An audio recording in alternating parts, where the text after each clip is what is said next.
स्वामी विवेकानंद का जीवन केवल एक संत या सन्यासी का जीवन नहीं था, बल्कि वह एक विचार, एक आंदोलन और एक युग की शुरुआत थे। भारत के इतिहास में बहुत कम ऐसे लोग हुए हैं जिन्होंने इतने अल्प जीवन में इतना गहन और व्यापक प्रभाव डाला हो। उन्होंने केवल आध्यात्मिक क्षेत्र में नहीं, बल्कि सामाजिक, शैक्षिक और सांस्कृतिक पुनर्जागरण में भी उल्लेखनीय भूमिका निभाई। उन्होंने भारत को आत्मविश्वास, आत्मगौरव और आत्मचिंतन की दिशा में अग्रसर किया। उनका जन्म 12 जनवरी 1963 को कोलकाता में एक समृद्ध और शिक्षित परिवार में हुआ था। उनके पिता विश्वनाथ दत्त एक प्रसिद्ध वकील और समाज सुधारक थे, जबकि माता भुवनेश्वरी देवी धार्मिक आस्था और नैतिक मूल्यों की प्रतीक थीं। बचपन में उनका नाम नरेंद्र नाथ था। नरेंद्र नाथ अत्यंत मेधावी, साहसी और जिज्ञासु थे। उन्होंने शुरुआती शिक्षा घर पर प्राप्त की और आगे चलकर कोलकाता विश्वविद्यालय से दर्शन शास्त्र की पढ़ाई की। वे तर्कशील थे और हर बात को सिद्धांत और अनुभव के आधार पर स्वीकार करते थे। धर्म, ईश्वर, आत्मा, मुक्ति जैसे विषयों पर उनकी रुचि बचपन से ही थी। वे पूछते थे कि क्या किसी ने ईश्वर को देखा है और क्या वह अनुभव में आ सकता है। इन्हीं प्रश्नों ने उन्हें आगे चलकर रामकृष्ण परमहंस की ओर आकर्षित किया। रामकृष्ण परमहंस एक सरल, सीधे और भावनात्मक संत थे, जो दक्षिणेश्वर मंदिर में मां काली की आराधना करते थे। उनके पास न कोई बड़ी डिग्री थी, न कोई दार्शनिक तर्क, परंतु उनके शब्दों में अनुभूति की गहराई थी। जब नरेंद्र ने उनसे पूछा, क्या आपने ईश्वर को देखा है, तो उन्होंने बिना झिझक के कहा, हाँ, मैंने ईश्वर को उतनी ही स्पष्टता से देखा है जितनी स्पष्टता से मैं तुम्हें देख रहा हूं। यह उत्तर नरेंद्र के हृदय को छू गया और वह उनके शिष्य बन गए। यह शिष्यता केवल गुरु शिष्य संबंध नहीं थी, यह आत्मा की यात्रा की शुरुआत थी। रामकृष्ण परमहंस के देहावसान के बाद नरेंद्र नाथ ने संन्यास लिया और वे स्वामी विवेकानंद कहलाए। उन्होंने भारत भ्रमण आरंभ किया। यह भ्रमण केवल भिक्षाटन या साधना के लिए नहीं था, यह एक अध्ययन यात्रा थी। उन्होंने भारत के गांव, नगर, मंदिर, घाट, महल और झुग्गियों को देखा। उन्होंने महसूस किया कि भारत की आत्मा तो जीवित है, परंतु शरीर भूखा है, समाज विभाजित है और चेतना सो रही है। उन्होंने समझा कि भारत का पुनरुत्थान केवल आध्यात्मिक नहीं, सामाजिक और शैक्षिक जागरण से संभव है। उनका मानना था कि जब तक हर व्यक्ति शिक्षित, आत्मनिर्भर और आत्मगौरव से युक्त नहीं होगा, तब तक भारत जागृत नहीं हो सकता। उनकी सबसे ऐतिहासिक यात्रा 1993 में शिकागो की थी, जहां उन्होंने विश्व धर्म महासभा में भारत का प्रतिनिधित्व किया। जब उन्होंने मंच पर खड़े होकर अपने भाषण की शुरुआत sisters and brothers of America से की, तो पूरा सभागार तालियों से गूंज उठा। उन्होंने वहां पर भारत की सांस्कृतिक समृद्ध, आध्यात्मिक परंपरा, सहिष्णुता और वेदांत दर्शन को जिस आत्मविश्वास और प्रभाव से प्रस्तुत किया, उसने पूरी दुनिया का ध्यान भारत की ओर खींचा। वे न केवल भारत के, बल्कि संपूर्ण पूर्व के प्रतिनिधि बन गए।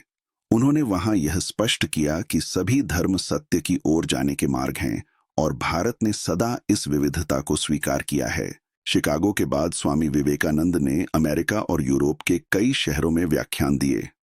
उन्होंने वेदांत और योग के माध्यम से पश्चिम को भारतीय दर्शन की गहराई से परिचित कराया।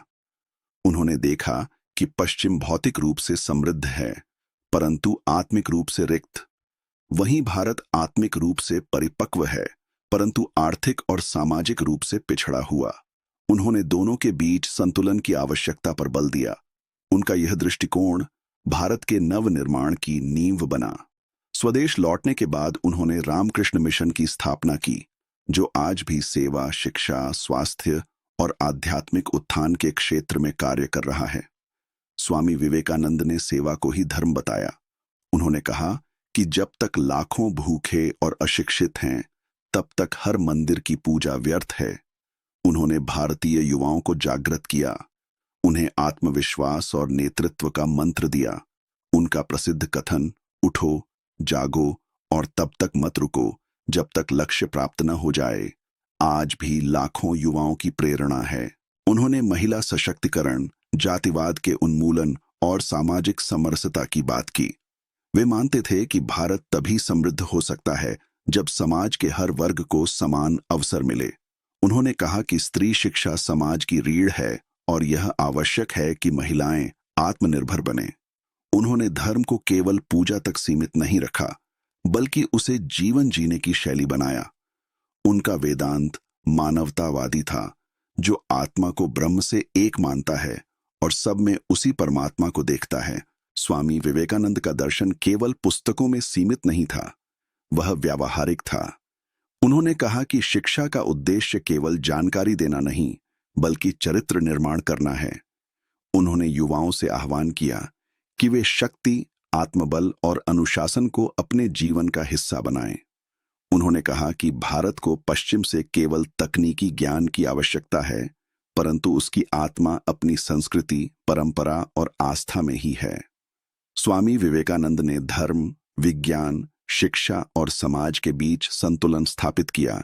उन्होंने भारत के गौरवशाली अतीत को केवल स्मृति में रखने के बजाय उसे वर्तमान में उतारने की बात की। उन्होंने हिंदू धर्म को एक नई पहचान दी, एक ऐसा धर्म जो परिवर्तनशील है, वैज्ञानिक है और मानवता पर आधारित है। उन्होंने बताया कि धार्मिक सहिष्णुता भारत की आत्मा है और विविधता ही इसकी शक्ति है। 1902 में मात्र 39 वर्ष की आयु में उन्होंने इस संसार को त्याग दिया, परंतु उनका विचार और योगदान अमर हो गया। उनका जीवन हर उस व्यक्ति के लिए प्रेरणा है जो समाज, राष्ट्र और मानवता के लिए कुछ करना चाहता है। उन्होंने यह सिद्ध किया कि साधु होने का अर्थ केवल संन्यास नहीं, बल्कि सक्रिय सेवा है। उनका जीवन एक पुल था, अध्यात्म और विज्ञान के बीच, भारत और विश्व के बीच, परंपरा और आधुनिकता के बीच। आज जब भारत आत्मनिर्भरता, नवाचार और वैश्विक नेतृत्व की बात करता है, तो विवेकानंद की वाणी फिर से जीवंत हो उठती है। उन्होंने जो बीज बोया था, वह अब एक वृक्ष बन चुका है। उनका सपना था एक ऐसा भारत जो ज्ञान, सेवा और आत्मबल से दुनिया का नेतृत्व करे। उनकी दृष्टि आज भी हमें दिशा देती है। स्वामी विवेकानंद ने जो कहा था, वह केवल भाषण नहीं था, वह भावी भारत का खाका था। उनकी भाषा में ओज था, दृष्टि में स्पष्टता और जीवन में समर्पण। उन्होंने दिखाया कि कैसे एक साधारण युवा अगर सही दिशा में सोचे और काम करे, तो वह पूरे देश की सोच बदल सकता है।